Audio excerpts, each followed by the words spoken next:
Hello friends, आप सभी का हमारे चैनल पर स्वागत है। तो फ्रेंड्स, आज मैं एएमआरएस का लैंग्वेज कम्पिटेंसी टेस्ट का नेक्स्ट पार्ट कराने वाला हूँ। तो फ्रेंड्स, यहाँ पे सबसे पहले आप क्वेश्चन यहाँ पे देख सकते हैं, कान का कच्चा होना। तो फ्रेंड्स, कान का कच्चा होने का क्या मतलब होता है? कान का कच्चा होने का मतलब होता है आप जो है किसी की हर किसी की बात पे विश्वास कर लेना, जैसे कि सुने सुनाई बातों पर विश्वास करना, इसी को बोलते हैं कान का कच्चा होना। तो ये बहरा होना, ये सब सेंस नहीं होगा, ना ही सभी पर विश्वास करने वाले इसको भी कान कच्चा नहीं बोलते। तो फिर अब यहाँ पे नेक्स्ट पे आते हैं। नेक्स्ट पे यहाँ पे देखते हैं, भीष्म पितामह ने आजीवन शादी ना करने का प्रण लिया है। तो यहाँ पे देखते हैं, इसमें डैश है आजीवन। तो ये पूछ रहा है रेखांकित में कौन सा समास है, तो आपको समास बताना है। जैसे कि आपको बता दें, जैसे कि जीवन में क्या जुड़ा है, आ जुड़ा है। जैसे कि किसी भी चीज में, जैसे प्रति दिन, दिन में क्या जुड़ा है, प्रति जुड़ा है। यथा स्थिति, स्थिति में क्या जुड़ा है, यथा जुड़ा है। जैसे कि यथा संभव, संभव में क्या जुड़ा है, यथा जुड़ा है। जितने भी उपसर्ग टाइप आए उसको क्या होता है, अव्ययी भाव समास होता है। द्विगु समास क्या होता है? द्विगु समास का मतलब जैसे कि तिराहा, चौराहा, इसका क्या मतलब होता है? द्विगु समास में जितने भी वर्ड वाले शब्द, जैसे कि यहाँ पे देखिए तिराहा मतलब तीन राहा, चौराहा मतलब ये चार चार राह वाला। तो जैसे कि जिसमें दो तीन चार इस तरीके से आए, तो वहां पे क्या होगा, द्विगु समास होता है। तत्पुरुष समास क्या होता है? तत्पुरुष का मतलब होता है जैसे कि आपका जो कारक से संबंधित होता है, जैसे कि के लिए, पर, या जैसे कि यहाँ पे देखते हैं, इसके इसका सेंस में क्या सकते हैं, जैसे कि गौशाला, गौशाला के लिए क्या होता है, मतलब कि गाय के लिए घर, गाय के लिए शाला मतलब गाय के लिए घर। तो इसके सेंस में आपका ये हो जाएगा तत्पुरुष समास। ऐसे जितने भी सेंस आए, तो फ्रेंड्स इस तरीके से यहाँ पे हो जाएगा। और कर्मधारय का सेंस होता है जैसे कि किसी चीज को उपमेय में उपमान दिया, जैसे कि कमल है, तो जैसे कि यहाँ पे देखते कमल है, तो इसमें क्या हो, आगे जुड़ जाएगा चरण कमल। मतलब कि कमल में एक तरीके से उपसर्ग, मतलब कि एक उसको उपमान देने के लिए आप उस चरण को कमल जैसे बोला जाए, चरण कमल हो गया। जैसे कि और भी कई सारे सेंस होते हैं। और क्या हो सकता है इसका, जैसे चरण कमल, मृग नयन, मतलब कि मृग नयन क्या मतलब होता है, आंख, जैसे कि मृग के जैसा नयन हो, मृग नयन। या लाल मणि, तो जैसे कि मणि कैसा होता है, लाल, इस तरीके से ऐसे जोड़ के यहाँ पे हो सकता है। तो फ्रेंड्स, यहाँ पे आपको ये समझ में आ गया होगा। अब आते हैं नेक्स्ट क्वेश्चन की तरफ। सॉरी सॉरी सॉरी, तो इसको मिटा देते हैं, तब आपको नेक्स्ट क्वेश्चन की तरफ दिखाते हैं। तब मैं काफ़ी एक्स्ट्रा इन्फॉर्मेशन आपको बताते हुए चलता हूँ, ताकि आपको कोई भी दिक्कत किसी भी क्वेश्चन में ना हो। फिर यहाँ पे नेक्स्ट क्वेश्चन देख सकते हैं, सप्त ऋषि का सही संधि विच्छेद क्या होगा? तो सप्त ऋषि का आपको संधि विच्छेद बताना है। तो सप्त ऋषि का संधि विच्छेद क्या होगा? सप्तह प्लस ऋषि, या सप्तर प्लस ऋषि, या सप्तर प्लस इसी, या सप्त प्लस ऋषि। तो आपका क्या होगा ऑप्शन, ऑप्शन सी, सप्त प्लस ऋषि। तो ये हो जाएगा आपका कि सप्त प्लस ऋषि, इसका हो जाएगा संधि विच्छेद। तो ये कौन सा संधि है? तो ये संधि कौन सा है? ये संधि है गुण संधि। गुण संधि, गुण संधि को क्या पहचान है? जैसे कि आ हो जाए, बड़ा हो जाए, ई हो जाए, ऊ हो जाए, इनके साथ री जुड़े, या कुछ भी आ के साथ कुछ भी जुड़े, तो उसके साथ अगर अर बन रहा है, या ए बन रहा है, या ओ बन रहा है, तो वहाँ पे हमेशा क्या होता है, गुण संधि होता है। जैसे सप्तऋषि, महा प्लस ऋषि, या नर प्लस ईस, नरेश। तो इस तरीके से यहाँ पे हो जाएगा। फिर यहाँ पे पूछा, वह स्त्री जिसका पति परदेश से आने वाला हो, के लिए एक शब्द क्या है? तो वह स्त्री जिसका पति परदेश से आने वाला हो के लिए एक शब्द में आप क्या कर सकते हैं? तो उसके लिए यहाँ पे देखते हैं, एक ऑप्शन डी है, आगम्य अस्यत पतिका। तो ये काफी बड़ा वर्ड है, तो यही बोला जाता है। फिर आते हैं नेक्स्ट क्वेश्चन की तरफ।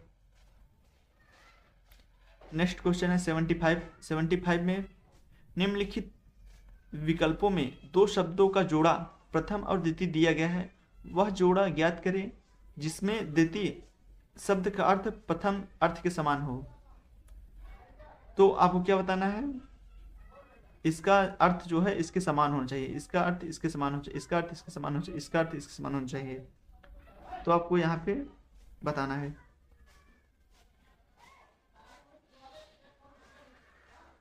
तो जैसे कि मतलब कि एक तरीके से पर्यायवाची, तो जैसे कि गरुड़ का पर्यायवाची प्रत्यगारी होता है, तो इसका पर्यायवाची सही होगा। बाकी मेघा का रविनंदिनी ये नहीं होता। पूर्व का धेनु, धेनु गाय का मतलब होता है, पूर्व का मतलब ये नहीं होता। गुड़ का अलंकार ये भी नहीं होता, अलंकार आभूषण का होता है। तो इस तरीके से यहाँ पे तीनों नहीं हो जाएगा, बाकी ऑप्शन आपका ए सही हो जाएगा। फिर यहाँ पे देखते हैं इनमें से चारों में से कौन सा है से संज्ञा या सर्वनाम शब्द की विशेषता बताता है। तो ये संज्ञा या सर्वनाम की विशेषता कौन बताता है, आपको बताना है। तो क्या बताता है, जैसे कि नाउन या जैसे कि अंग्रेजी में बोला जाए नाउन या प्रोनाउन की विशेषता कौन बताता है, एडवर्ब और एडजेक्टिव। नहीं, नाउन और प्रोनाउन को बताता है एडजेक्टिव और बाकी वर्ब का बताता है एडवर्ब। तो जैसे कि यहाँ पे देखते हैं संज्ञा और सर्वनाम को कौन बताता है, विशेषण, इसी को बोलते हैं एडजेक्टिव। और इसकी विशेषता कौन बताता है, विशेष, विशेष जो है इसकी विशेषता बताता है। और संज्ञा और सर्वनाम कौन बताता है, विशेषण बताता है। तो आपका बी आपका ऑप्शन सही हो जाएगा। फिर यहाँ पे देखते हैं निम्नलिखित में रेखांकित भाग में कौन सा प्रतिबंध है, बढ़ चढ़कर बातें करने वाला तुम संजीता क्यों हो। तो बढ़ चढ़कर बातें करने वाले को तुम संजीता क्यों हो, तो इसका पदबंध बताना है, बढ़ चढ़कर बातें करने वाला।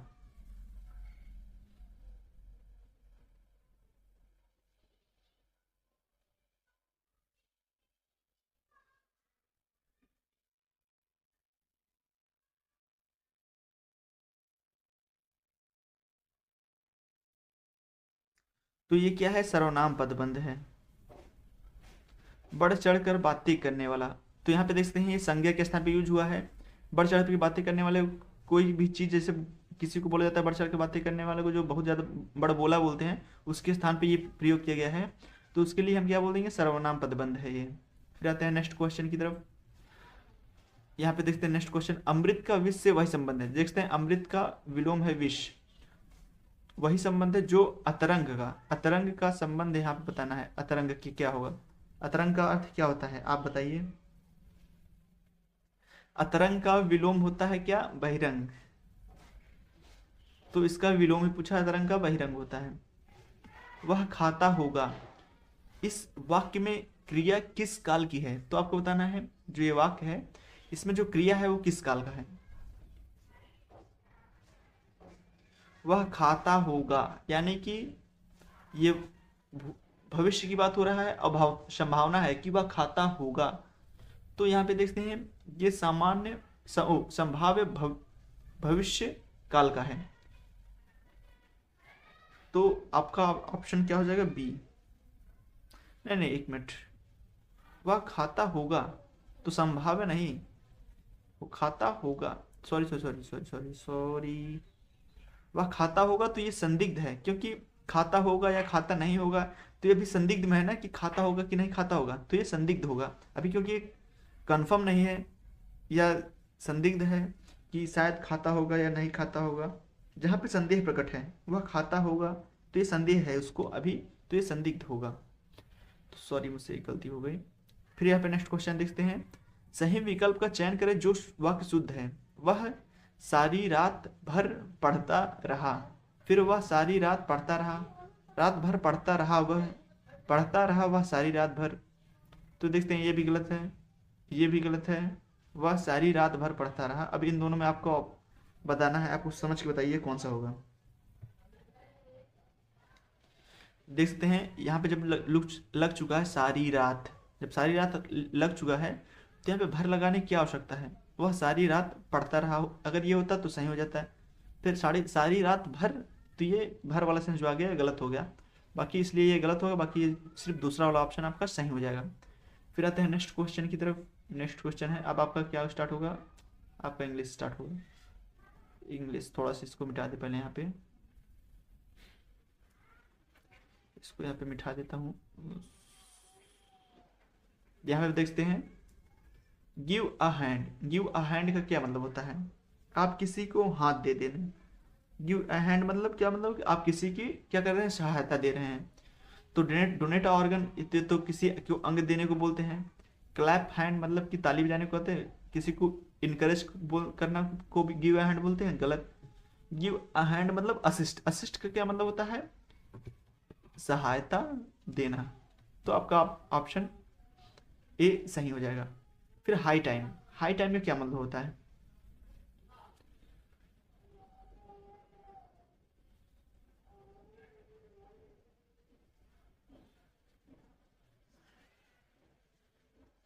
तो आप इसमें बताने की कोशिश करिए। तो इसका हाई टाइम का मतलब होता है पास्ट द अप्रोप्रिएट टाइम, मतलब कि अपने अच्छे समय को बिता रहे हैं। तो हाई टाइम का मतलब होता है अपने अच्छे समय को बिता रहे हैं, तो उसी को हाई टाइम बोलते हैं। फिर आते हैं नेक्स्ट क्वेश्चन की तरफ। नेक्स्ट क्वेश्चन है tendency to associate with other of one kind. तो tendency to associate with other of one kind, तो इसका क्या होगा?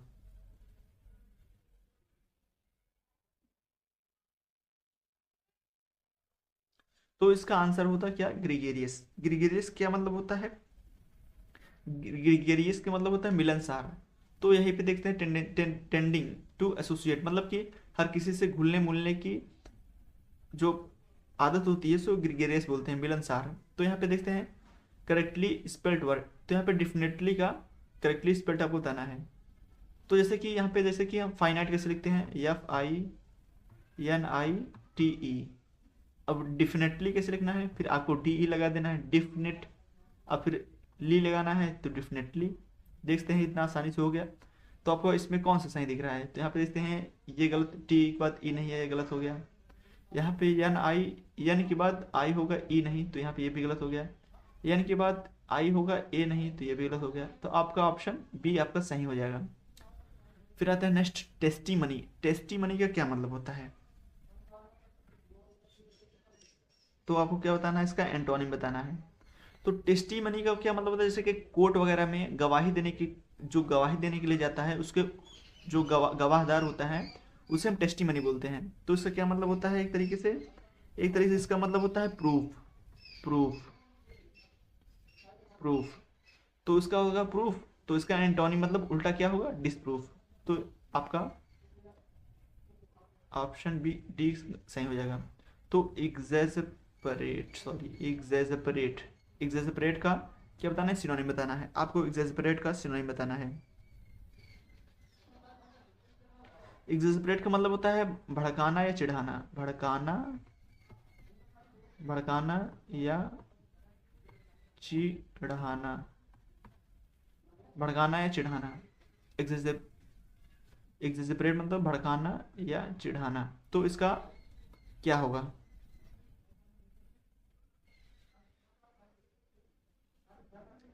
तो इसका मतलब होगा क्या? इन्फ्यूरिएट। इन्फ्यूरिएट का मतलब क्या होता है? इन्फ्यूरिएट मतलब होता है किसी को क्रुद्ध करना। क्रुद्ध करना मतलब चिढ़ाना है या कुछ भी करना। और यहाँ पे देखते हैं इमिटेट। इमिटेट का क्या मतलब होता है? इमिटेट का मतलब होता है नकल करना। नकल करना, किसी की नकल कर रहे हैं तो आप उसको उसको बोलेंगे इमिटेट। डिस्परेट, डिस्परेट का मतलब क्या होता है कि व्याकुल या हताश, जैसे कि हताश हो जाए तो उसे डिस्परेट बोलते हैं। अप्रिशिएट मतलब होता है किसी की तारीफ करना। अप्रिशिएट मतलब आप कोई अच्छा काम किया तो उसे आप अप्रिशिएट कर रहे हैं। तो फिर यहाँ पे क्या बताया? Active passive. She handles all task definitely. Handles, तो यहाँ पे देखते हैं प्रेजेंट इंडिफिनिट है, प्रेजेंट इंडिफिनिट है। तो ये कैसे बदलता है? यहाँ पे ये बदलता है इज MR प्लस V3 से। हैंडल्स, तो यहाँ पे देखते हैं इज MR, यहाँ पे वॉज, हैव, ये दोनों पहले हटा देना है। आर बीइंग ING फॉर्म कहीं दिख ही नहीं रहा है तो ING क्यों लगाएंगे? और आर हैंडल्ड एफिडेंटली बाय हर, तो ये ऑप्शन डी आपका करेक्टली हो जाएगा। फिर आते हैं नेक्स्ट क्वेश्चन की तरफ। The panel will investigate the allegation owing to the concern official. तो इसमें आपको बताना है किस पार्ट में आपको एरर दिख रहा है।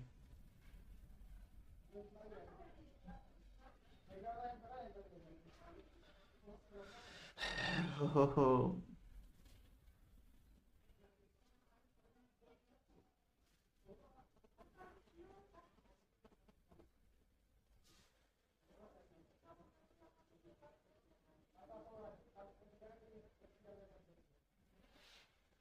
तो यहाँ पे देखते ओविंग टू, ओविंग टू का क्या मतलब होता है? ओविंग टू का मतलब होता है के कारण, concern the official, the panel will investigate the allegations, जो फिर यहाँ पे एक एक वर्ड और लिखना चाहिए यहाँ पे, अगेंस्ट, जो पैनल है उसको इन्वेस्टिगेट करना चाहिए अगेंस्ट में जो ऑफिशियल कंसर्न है उनके विरुद्ध में। तो आपका अगेंस्ट यहाँ पे होगा, तो ऑप्शन, एक मिनट, किस वाले पार्ट में रह रहा है? बी पार्ट में, इन्वेस्टिगेट। तो यहाँ पे बी पार्ट में, तो यहाँ पे देखते हैं बी वाला ए में दिया है, तो आपका आंसर ये हो जाएगा। नहीं नहीं नहीं, ओविंग टू, तो यहाँ पे इसके बाद यहाँ पे गलत, यहाँ पे लगाना है, सॉरी सॉरी सॉरी। तो इसको इसके बाद इसके जो आंसर आएंगे तो आपको आपको लगाना है यहाँ पे अगेंस्ट।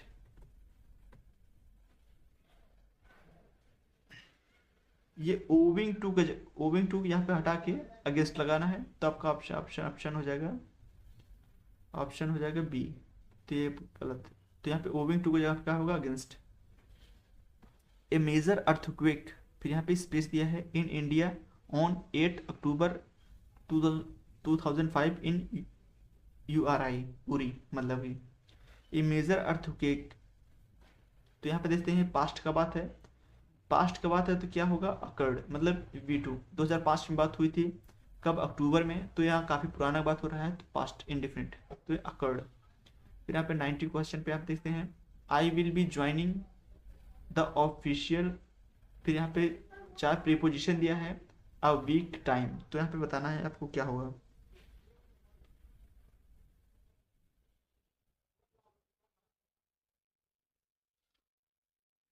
मतलब कि देखते हैं, मैं ज्वाइनिंग करूंगा ऑफिस एक वीक्स टाइम, मतलब कि यहाँ पे in a week, in a week's time, मतलब एक हफ्ते के अंदर मैं ऑफिस ज्वाइन करूंगा, तो इसका आंसर ये होगा। फिर यहाँ पे नेक्स्ट, उद्धव शतक के रचयिता हैं, उद्धव शतक, इसके रचयिता कौन है? इन चारों में आपको बताना है। तो इसके जगन्नाथ दास रत्नाकर इसके रचयिता हैं। तो निम्नलिखित आलोचकों में से कौन सा उत्तराखंड से संबंधित है? तो इन चारों में से उत्तराखंड से कौन संबंधित है? ये आलोचक हैं चार चारों, तो इनमें से कौन उत्तराखंड से संबंधित है? तो यहाँ पे ऑप्शन डी देखते हैं, डॉक्टर पीताम्बर दत्त बड़तवाल, ये उत्तराखंड से संबंधित है। निम्नलिखित में से कौन सा अलंकार भेद नहीं है? तो देखते हैं, शब्दालंकार होता है, अर्थालंकार होता है, उभयालंकार होता है, लेकिन छंदालंकार ऐसा कोई शब्द नहीं होता, तो ये आप गलत हो जाएगा। अलंकार के 3 भेद होते हैं, शब्दालंकार, अर्थालंकार, उभयालंकार। फिर यहाँ पे नेक्स्ट, राम कथा सुंदर करतारी, संशय विहग उड़ावन हारी, तो इसमें कौन सा छंद है?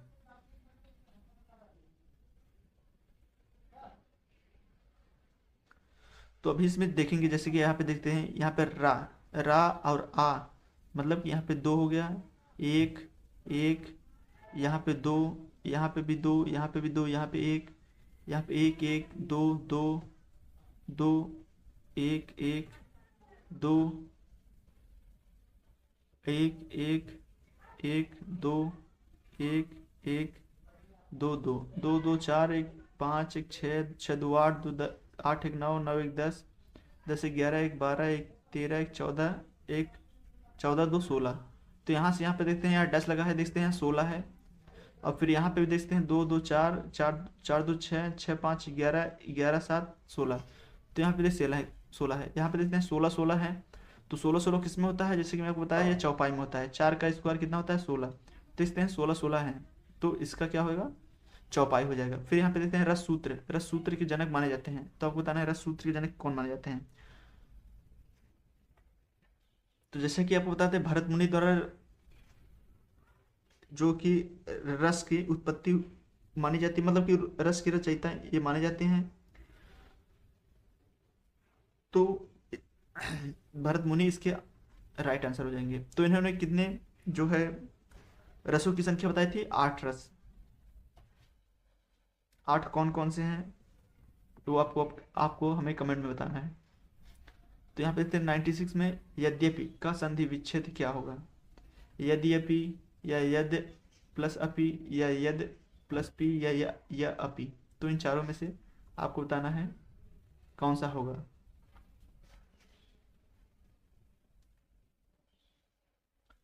तो ये क्या होगा? ये होगा यदि प्लस अपि। तो यदि प्लस अपि ये कौन सा संधि है? ये अड़ संधि है। तो आपका आंसर क्या हो जाएगा? पहला। ऋण मुक्त ऋण मुक्त में कौन सा समास है? तो ऋण से मुक्त से अर्थ आ रहा है, इसका संधि विच्छेद करेंगे मतलब तोड़ेंगे। तो ऋण से मुक्त से मतलब अलगाव का सेंस आ रहा है, तो मतलब अब वो ऋण से अलग हो गया, अब वो मुक्त हो गया। तो इसमें क्या है? अपादान तत्पुरुष।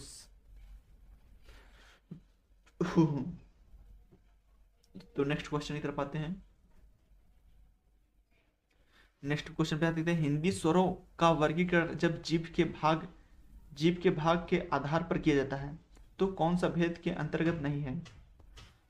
अग्र स्वर, मध्य स्वर, पश्च स्वर, विवृत स्वर।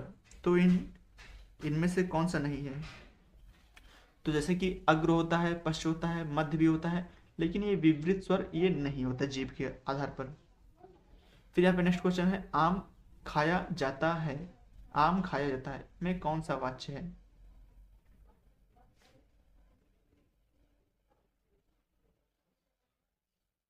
तो ये क्या है? जैसे कि आम को क्या किया जाता है? खाया जाता है, तो एक कर्म किया जा रहा है, तो कर्मवाच्य होगा।